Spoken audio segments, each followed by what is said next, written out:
भाव भरे गीतों संग मुनिसंग ने पार की सिंध नदी, जाना था गंगा पार, प्रभु केवट की नाव चढ़े। देश भर की जैन समाज के लिए आज का दिन सबसे खास रहा। जैन धर्म के मुनिश्री सुधासागर महाराज ने पहली बार नाव में सवार होकर नदी का रास्ता पार किया। ये दूसरा मौका है जब किसी बड़े जैन संत ने नदी पार करने के लिए नाव का सहारा लिया हो। करीब 7 साल पहले 2018 में आचार्य श्री विद्यासागर महाराज ने 40 संतों के साथ पहली बार नाव से बेतवा नदी पार की थी। वे मधुखेड़ी के रास्ते मुंगावली पहुंचे थे। सबसे खास बात ये रही थी कि जैन धर्म में दोनों ही संतों के लिए नौक विहार अशोकनगर जिले में प्रवेश करने के लिए करना पड़ा है। मुनिश्री सुधासागर महाराज के संग में क्षुल्लक गंभीर सागर जी, क्षुल्लक वरिष्ठ सागर जी, क्षुल्लक विदेह सागर जी शामिल हैं। ये दृश्य देख वागड़ के भक्त भाव विभोर हो उठे। भक्तों ने भाव भरे गीत गाए, केवट बोले रे राम मोरी नया तारो रे, सुनो भगवान मोरी नया तारो रे।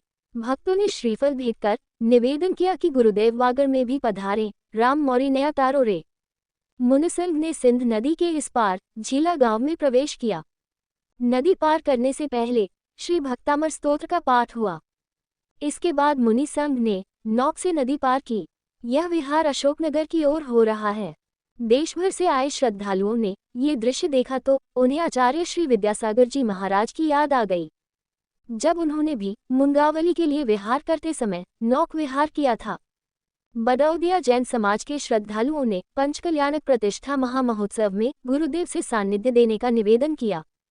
साथ ही वागड़ सहित विभिन्न प्रांतों से आए भक्तों ने कहा कि वीरोदय तीर्थ सहित आसपास के कई गांवों में भव्य आयोजन होने हैं। सभी गुरुदेव आपके आगमन की प्रतीक्षा कर रहे हैं। वागड़ में सुधासागर जी महाराज के आशीर्वाद से तीर्थ व जिनालयों का निर्माण चल रहा है। भक्तों ने पूछा कि कल तक नदी में पानी नहीं था और इस नदी का क्या पुण्य था कि आपका पाद प्रक्षालन कर दिया। तब मुनि श्री सुधासागर जी महाराज ने भक्तों की शंका का समाधान करते हुए कहा कि अशोकनगर जाने का रास्ता पास की पगडंडी से यही सही था।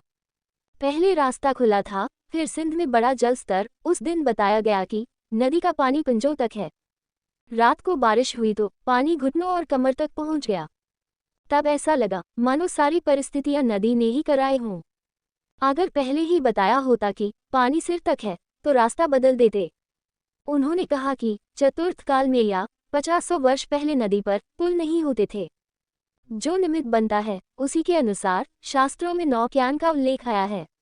ऐसी परिस्थितियों में कई बार ऐसा करना पड़ता है। प्रकृति को रोका नहीं जा सकता और उससे रुकना भी नहीं चाहिए।